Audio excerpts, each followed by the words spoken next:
네, 안녕하세요. 이번에 예비 대학생들을 위한 Q&A라는 주제로 영상을 찍게 된 경동시장 서포터즈 꼬집스 2조 단원들입니다. 네, 그리고 오늘 전체 진행을 맡은 황재준이라고 합니다. 우선 영상 촬영 전 여러 질문들을 받기 위해 미리 대학생분들을 상대로 설문조사를 진행했었는데요. 생각보다 정말 많은 분들께서 참여해 주셨습니다. 참여해주신 여러분, 이 영상을 빌어 감사하다는 말씀 드리겠습니다. 저희가 들어온 질문들을 모두 읽어보고 최대한 친절한 답변을 준비했으니까요. 꼭 영상 봐주시고 여러분들의 대학생활 조금이나마 보탬이 되었으면 좋겠습니다. 자, 시작에 앞서 답변을 준비해주신 두 분 모시겠습니다. 안녕하세요. 안녕하세요. 각자 소개 먼저 부탁드리겠습니다. 안녕하세요. 저는 2조 단원 황혜영입니다. 안녕하세요. 저는 2조 단원 마케팅 담당 박서연입니다. 저희 질문 들어온 것 중에 동아리, 대외 활동을 찾는 곳에 대해서 궁금하신 분이 계시는 것 같더라고요. 서연님께서는 동아리, 대외 활동 어디서 찾으셨나요? 일단은 기본적으로 많이 알려진 곳이 스펙업, 링컬이요, 아웃캠퍼스, 캠퍼스픽? 한 요 정도로 이제 많이들 알고 계실 텐데 여러 곳 사이트를 참조하시면서 원하는 대외 활동 찾는 게 좋으실 것 같아요. 네, 혹시 서영님께서는 어디서 찾으셨나요? 저는 서영이 말한 거 말고는 쓱싹이라는 어플이랑 인스타 페이지가 있는데 주로 거기서 보는 편이에요. 그런 사이트를 좀 많이 활용하셔서 자기가 원하는 동아리, 대외 활동을 찾으셨으면 좋겠습니다. 두 번째 질문 들어가 볼게요. 서영 씨는 혹시 동아리나 대외 활동을 하실 때 느끼셨던 장단점에 대해서 있으신가요? 일단은 장점은요, 아무래도 서로 다른 경험치를 가진 사람들이 만나기 때문에 자극을 정말 많이 받는 것 같아요. 그러면서 좀 더 뭔가 성숙해지고 배울 점도 많이 얻어서 시야가 넓어지는 그런 효과까지 얻을 수 있어서 대외 활동을 약간 무조건적으로 추천을 하는 스타일이거든요. 그래서 이게 큰 장점이라고 할 수 있고, 은행권이라던가 아니면 큰 이제 대기업의 서포터즈 같은 경우에는 또 이제 우수 활동자로 선발이 되면 이제 인턴 채용 시에 가산점이 붙는다거나 아니면 뭐 서류 채용을 그냥 통과시켜 버리는 그런 경우도 있다고 하니까 그 부분에 있어서는 장점이라고 할 수 있겠죠. 굉장히 메리트 있는 거라고 생각합니다. 단점에 대해서는 따로 느끼신 건 있으셨나요? 단점은 진짜 대외 활동은 그냥 팀플이잖아요. 그죠. 그러니까 갈등이 없어도 협업하는 그 과정이 에너지 소모가 크고 감정 소모도 좀 크다는 그런 단점이 있을 수 있어요. 네. 혹시 혜영 씨가 느끼기에는 동아리의 대외 활동, 동아리나 대외 활동 장단점에 대해서 말씀해 주시겠어요? 저는 이제 학교에서 동아리 활동을 해본 적은 없는데 대외 활동의 경우에는 학교 밖의 사람들을 다양하게 만나볼 수 있어서 좋은 것 같고, 뭔가 서영님이 말씀한 것처럼 사람들이랑 나누면서 협업하는 거다 보니까 그런 팀 활동에서 오는 에너지 소비가 있는 것 같아요. 저 역시도 동아리나 대활동을 하면서 학교뿐만 아니라 다른 학교 친구들과 많이 친해질 수 있고, 그 다음에 여러 경험을 통해서 많은 성장을 이뤘던 것 같습니다. 다만 이제 여러 사람들과 모이면서 각각의 좀 개인적인 개성으로 인해서 조금 트러블이 생기거나 이런 부분도 분명히 존재합니다. 그 부분에 대해서 원활히 잘 넘어가신다면 뭐 단점이 아니라 또 장점으로도 발전할 수 있을 것 같습니다. 세 번째 질문은요, 그럼 동아리나 대활동에 대해서 어떻게 합격하셨는지 개인적인 합격 비법이 있으시다면? 저는 열정이 가장 중요하지 않나. 아. 그 자소서 같은 경우에는 뭔가 나만의 색깔을 담아낼 수 있는 그런 키워드 같은 거 나열하면 좀 좋고, 면접에서도 그 열정적인 모습을 보여주시면 충분히 면접관들한테 그게 어필이 돼서 좋게 보여지지 않을까. 당당하게 도전하셨으면 좋겠어요. 그러면 혹시 지금 현재 서영 씨나 혜영 씨께서 어떤 대외 활동을 하시는지랑 커플이 많이 생기는지, 술을 좀 많이 마시는지 이거에 대해서 어떻게 생각하시나요? 경동시장 서포터즈는 전통시장이랑 그리고 지역 공동체 활성화에 목표를 둔 이제 단체잖아요. 그래서 그런 청년들과 이제 대학생들을 대상으로 모집을 한 거기 때문에 아무래도 그런 분야 관련해서 같이 기획하고 홍보해 나가는 그런 일 활동들을 하고 있고, 생각보다 대외 활동에서 저는 커플을 본 적은 거의 없는 것 같아요. 아무래도 네. 팀플 활동을 많이 하다 보니까 공적인 사이로 남는 경우가 되게 많아서 커플까지 이어지는 경우는 못 봤고, 동아리 같은 거를 하면 많이 생기는 것 같더라고요. 근데 대외 활동은 한 번도 못 봤어요. 혹시 술적인 면에서는 많이 마셨었나요, 지금까지?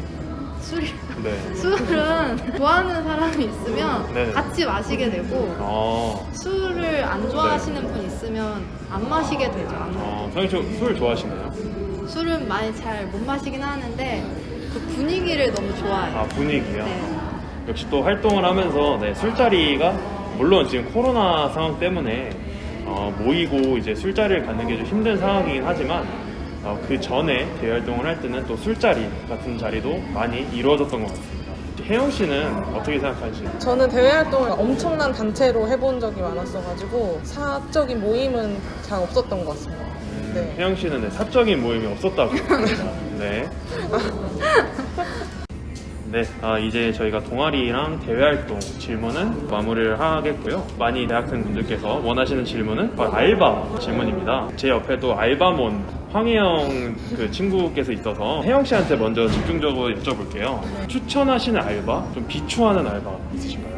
개인적으로는 베스킨라빈스에서 일하고 있는데 저희 점주님이 되게 좋으셔서 베스킨라빈스와 관공서 알바를 굉장히 추천하고, 비추하는 거는 식당 홀서빙 알바와 홈집 알바를 비추합니다. 파리바게트 같은 거 말씀하시는 거예요? 네네. 네. 혹시 서영 씨는 추천하시는 알바나 비추하시는 알바 있으신가요? 저는 CGV를 강력 추천합니다. 네. 영화관 알바 완전 강추했습니다. 해보셨잖아요, 그렇죠? 네, 저도 네, 영화관 알바 해본 사람으로서 정말 한 번쯤은 해보면 좋지 않나라는 생각을 합니다. 네. 공부하는 분들은 비추. 혹시 다른 알바 또 해보신 거 있으신가요? 저는 학원 이제 조교 알바도 해봤는데 솔직히 꿀이긴 해요. 네. 근데 아무래도 서비스 직종이 아니라 사무 직종이다 보니까 직원분들이 마찰이 약간 좀 생길 수도 있더라고요. 모든 알바가 마찬가지로 사장님이나 직원분들 잘 만나는 게 최고인 것 같아요. 네, 맞죠. 알바를 하면서 상대적으로 힘든 알바, 안 힘든 알바가 있겠지만 가장 좋은 거는 같이 일하는 사장님, 같이 일하는 동료들이 잘 맞으면 그게 바로 추천하는 알바가 아닐까 생각을 해봤습니다. 혹시 재밌었던 알바 일화가 있으신가요? 알바하면서 그렇게 재밌는 일이 많지는 않거든요. 황당한 썰? 요즘에는 전자 출입 명부를 작성을 하잖아요. QR코드를 한다던가 안심코를 건다던가. 간혹 가다가 이제 휴대폰이 아예 없다고 하시는 분들이 계세요. 그냥 휴대폰을 가지고 다니시는 게 좋으실 거다 안내를 드리곤 하는데, 그런 경우도 있고, 어떤 할아버지가 오셔가지고 코를 못 앉게 막아놨었는데 거기에 앉아서 그냥 아이스크림 손으로 이렇게 드시는 거예요. 손으로 아이스크림 케이크를. 그래서 경찰까지 왔었던. 썩 네, 재밌는 일화는 아니었는데 네, 힘든 일화였던 것 같습니다. 네, 그 세 번째 질문으로 갈게요. 혹시 알바랑 공부랑 이게 같이 하게 되면 학업적인 면에서 좀 지장이 있지 않나라는 질문이 있었습니다. 어떻게 생각하시는지 말씀해 주시겠어요? 제 생각에는 알바를 주 7회 모든 시간을 하지 않는 이상 충분히 학업이랑 병행이 가능하다고 생각을 해요. 보통 알바를 하게 되면 주 2, 3회에서 3, 4시간 정도 하게 되니까 학업이랑 병행하는 거는 무리 없을 거라고 생각을 합니다. 네. 혹시 서영 씨는 어떻게 생각하시나요? 그 내가 하고 있는 알바가 뭔가 내 성향에 맞는지, 내가 시간적 여유가 있는지에 따라서 같은 알바를 하더라도 다 다르게 느끼는 것 같아요. 저 같은 경우에는 CGV는 굉장히 잘 맞았고 학원 조교 알바는 진짜 안 맞았거든요. 성향 따라서 알바를 오랫동안 하는 분도 있고 학업이랑 그런 거 병행하면서 잘 하시는 분들도 있는 것 같아요. 네 번째 질문으로 가볼게요. 코로나로 인해서 알바를 구하기가 정말 힘든 상황입니다. 여기 두 분께서는 알바를 하고 계시는데 알바를 어떻게 구하셨는지, 혹은 개인적으로 노하우가 있으신지. 코로나가 아니어도 알바를 구하기가 굉장히 어렵잖아요. 저 같은 경우에는 되게 많은 곳에 지원을 해보고 한 곳에 붙었는데 첫 시작을 하니까 나중에는 잘 합격이 되더라고요. 어쨌든 경력이 있으니까. 아니면 한국장학재단에서 하는 청소년 지원 사업 이런 것들로 아동복지센터 같은 데서 알바를 또 하실 수 있으니까 그런 거 활용해 보시는 것도 좋을 것 같습니다. 그럼 마지막 질문으로 가볼게요. 임금 관련해서도 좀 궁금한 점이 많으신 것 같아요. 현재 얼마 정도 버시나요?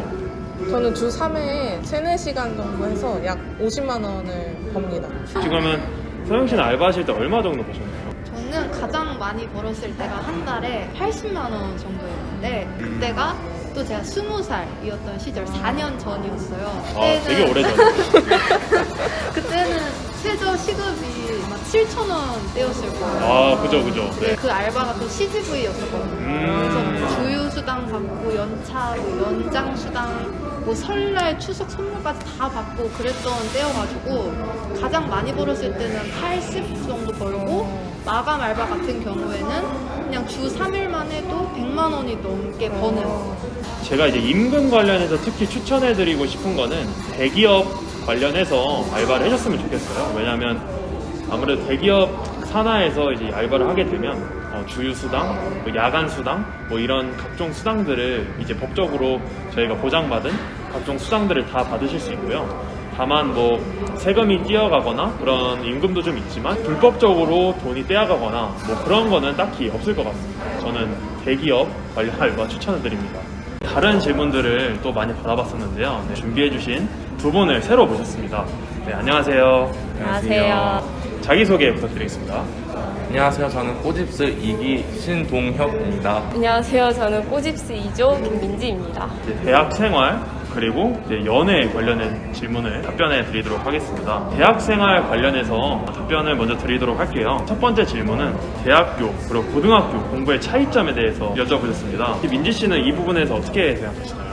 제 생각에는 고등학교 공부가 학원이나 인강이나 문제집처럼 자료가 있고 떠먹여주는 공부라면 대학교 공부는 본인이 알아서 의지를 가지고 자료들을 찾아보고 여러 가지 공부를 해봐야 된다는 점에서 차이점이 있는 것 같습니다.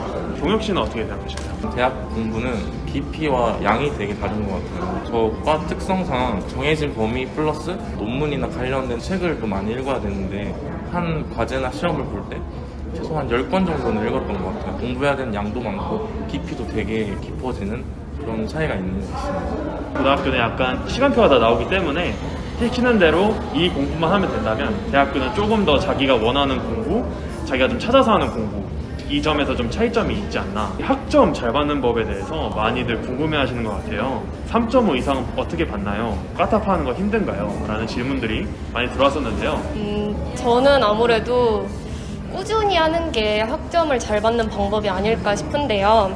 과제 같은 경우도 전날 닥쳐서 하는 게 아니라 자기 나름대로 과제에 대한 고민을 좀 해보고 그거를 실제로 수행을 해서 제출을 하는 게 실제 기말고사나 중간고사에도 영향을 미치는 것 같고 결국 꾸준히 하는 게 중요하지 않을까 싶습니다. 저도 꾸준히 하는 게 중요하다고 생각하는데 제가 벼락치기로 공부도 해보고 미리 계획을 짜서 공부한 적이 있는데 확실히 미리 공부를 하니까 학점도 그만큼 잘 나오더라고요. 약간 좀 틀에 박힌 답변을 해주셨는데요. 네, 혹시 과탑 경험들 있으신가요? 아유, 없습니다. 없어요. 사실 저도 없기 때문에 과탑하는 부분 답변을 못 드릴 것 같습니다. 네, 그 부분은 죄송하다는 말씀 드리고요.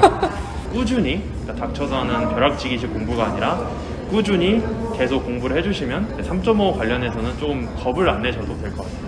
공강 다들 경험해 보셨죠? 아, 네네. 혹시 어느 요일이 공강이 좀 가장 좋았었나요? 저는 주로 금공강을 만들었는데요. 금요일이 아무래도 주말도 이용할 수 있고 훨씬 학교 생활하기 편리했고 고등학교 때 체력이랑 대학교 체력이랑 다르니까 무슨 일이 있어도 공강을 만드는 걸 추천드립니다. 저 같은 경우에도 항상 금공강을 만들었는데 본가가 지방이어가지고 집을 한 번씩 내려가는데 그때마다 금토일 이렇게 내려갈 수 있어서 금공강이 되게 좋았던 것 같아요. 금공강도 뭐 좋은 메리트가 있지만 월공강을 해서 토일 월을 쉬셔도 되고 수공강을 만든 친구였어요. 월화 그다음에 하루 쉬고 목금을 나가는 이 여러 가지 장단점을 좀 고민해 보시고 공강을 만드시면 좋을 것 같습니다.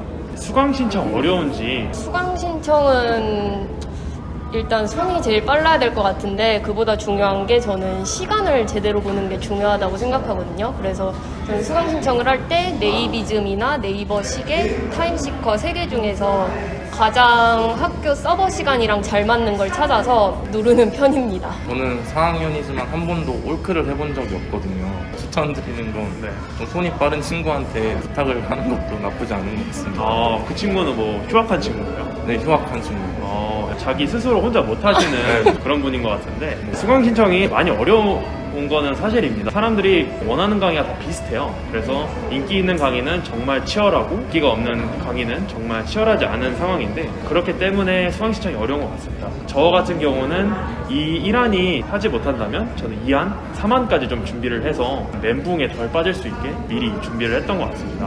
조별과제 힘든 점에 대해서 많이들 물어봐 주셨어요.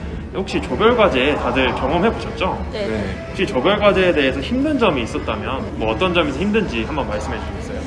일단 힘든 점은 각자 맡은 역할이 있는데 그거를 다들 수행을 제대로 안 해주면은 그런 점에서 힘든 게 있는 것 같고 또는 각자 의견이 너무 강해가지고 다들 생각하는 방향이 다르다 보니까 그러면서 충돌이 생길 수도 있고요. 그런 점이 저는 조별 과제를 하면서 어려웠던 것 같아요. 저도 팀원들 문제였던 것 같은데요. 발표 10분 전까지 연락이 안 되다가 갑자기 연락이 와서 뭐 사정이 있었다 이런 분도 있었고 역할을 나눠서 자료 조사를 해왔더니 사전을 못 보태온다던가 그런 식으로 자기 역할을 잘 수행을 못 하시는 분도 있었거든요. 팀원들 때문에 조금 힘들었던 경험이 대다수였던 것 같아요. 아니면 혹시 프리라이더라고 너무 자기 노력 없이 학점을 잘 받으려고 하는 사람들 그런 사람들 때문에 좀 많이 힘든 점이 있는데요. 정말 열심히 하시려는 분들도 많기 때문에 조별과제에 대해서 너무 또 걱정하실 필요까지는 없다고 말씀드리고 싶습니다. 대학생을 하면 또 연애가 또 빠질 수 없기 때문에 이 부분에 대해서도 저희가 한번 질문을 받아봤습니다. 여기 사랑꾼 동혁 씨가 계셔서 연애는 어디서 어떻게 하나요? 연애 잘 모르겠어요. 거짓말인 것 같은데 네. 학교에서도 만날 수 있고 동아리, 대외활동 등등에서 만날 수 있겠지만 잘 모르겠습니다. 저도. 네, 약간 책임을 좀 회피하셨는데 네, 일단 민지 씨한테 이제 물어볼게요. 학교에서 만날 수도 있고요. 알바에서 찾을 수도 있을 것 같고 소개를 받을 수도 있을 것 같으니까 각자 화이팅 하시는 게 많은 분들이 이미 아실 것 같아요. 학교에서 만날 수도 있고 친구에서 발전할 수도 있고 뭐 소개팅도 받을 수 있고 미팅도 많이 받을 수 있습니다. 자기가 연애를 하고 싶으시다면 다양한 방법으로 먼저 찾아보시는 게 좋지 않을까라는 생각을 드리고 싶습니다. CC 다들 하지 말라는데 어떤가요? 라는 질문이 있는데 저는 좋았던 것 같아요. CC 안 해본 사람이 있어도 한 번 해본 사람이 없다라는 그런 말을 들었는데 그만큼 CC가 되게 생활 패턴도 비슷한 분이죠. 계속 만날 수 있고 자주 만날 수 있어서 되게 좋은 점은 많았는데 헤어지고 나서는 아무래도 수업에서도 만날 수 있고 학교 다니다가 만날 확률이 좀 높아가지고 불편한 점이 되게 많았던 것 같아요. 자체는 좋지만 헤어지고 나서는 감당을 잘해야 될 것 같아요. 저는 CC를 해본 적은 없지만 주위에서 고통받는 친구들은 많이 봤거든요. 왜 그러냐면 CC를 아주 짧게 했더라도 그냥 과 사람들이나 학교 사람들이랑 술을 마실 때 꼭 한 번은 언급이 되는 상황이고 자주 언급이 되면 되게 고통스럽다고 해요. 학교 특성상 지나가면서 마주칠 일이 많을 수도 있으니까 하려면 좀 신중하게 하는 게 좋지 않을까 싶습니다. 저도 과 CC는 비추하는 게 헤어진 이후에도 후폭풍이 많이 있을 수 있어요. 학교 CC는 좀 추천을 해드리고 싶은 게 그나마 대학교는 좀 더 큰 공간이고 사실상 수업과 과가 다르다면 거의 마주칠 일이 없기 때문에 학교 CC는 한번 해보는 게 좋지 않을까라는 그 생각을 해봤습니다. 미팅, 소개팅 많이 들어오나요? 꿀팁이 있으신가요? 미팅 같은 경우는 새내기 때 뭐 인싸인 동기들이나 선배들이 계속 제안을 해주시거든요. 그런 기회가 있다면 많이 나가보는 게 좋은 것 같아요. 저는 한 번도 안 나가봤는데 좀 후회가 되더라고요. 근데 또 소개팅은 제가 많이 해봤는데 좋은 것 같아요. 좋은 경험이 된 것 같습니다. 소개팅에서 좀 성공된 적이 많아서요. 뭐 10번 했으면 2번, 3번? 네. 20-30% 정도? 네, 별로 성공 확률이 높진 않습니다. 혹시 꿀팁은 따로 있으신가요? 미팅 꿀팁은 모르겠는데 소개팅 꿀팁은 유튜브 같은데 꿀팁 영상 그런 거 있잖아요. 그런 거 보고 따라하지 마시고 그냥 평소처럼 하셔야 될 것 같아요. 평소처럼 이렇게 네, 지내지. 그러다 흑역사 쓸 수도 있으니까. 미팅을 하실 의향이 있으면은 1학년 때를 제일 노려보시는 게 2학년 이후부터는 그런 관련 제한이 많이 없더라고요. 그런 것 같고 소개팅은 소개를 받고 싶으면은 확실히 가만히 있는 것보다 주변 친구들한테 소개받고 싶다 이런 식으로 자주 말하는 친구들이 기회가 더 많아지고요. 그렇게 수완이 안 좋을 수도 있어요. 그냥 나가서 그냥 친구로 남아서 돌아올 수도 있는 거니까 큰 부담 없이 나가는 게 좋지 않을까 싶습니다. 공부와 연애 동시에 잘할 수 있을까요? 라는 질문이 있었습니다. 저는 대학 공부는 연애와 공부가 같이 좋은 결과를 낼 수 있는 것 같아요. 혹시 어떻게 하셨나요? 저는 약간 이용을 했던 것 같아요. 같이 도서관 데이트 하는 식으로 같이 공부를 하러 가거나 서로 지장이 안 가게 했던 것 같아요. 공부 데이트 자꾸 해서 여자친구가 좀 삐지거나 그러진 않죠? 아니. 역시 열심히 공부하는 커플이었던 것 같습니다. 네. 아무래도 대학생이니까 각자 시간 관리를 하면서 충분히 만날 수 있을 거라고 생각합니다. 시간 관리만 잘하면 두 마리 토끼를 다 잡을 수 있다. 네, 여기까지 저희가 준비한 질문 모두 답변을 해드렸습니다. 좀 최대한 저희 경험담 그리고 저희가 생각한 그런 좀 최대한의 자세한 답변을 좀 준비했지만 그래도 영상 보시는 분들 그리고 질문해주신 분들께서 성에 안 찰 수도 있다고 생각이 듭니다. 성에 안 차시는 부분은 댓글로 달아주시면 저희가 성실하게 답변을 다시 해드리도록 하겠습니다. 그래서 이미 보시고 계시겠지만 구독 한번 눌러주시면 좋겠고요. 마지막으로 한 말씀 드리면서 마무리하도록 하겠습니다. 구독, 좋아요 알림 설정까지 부탁합니다. 와.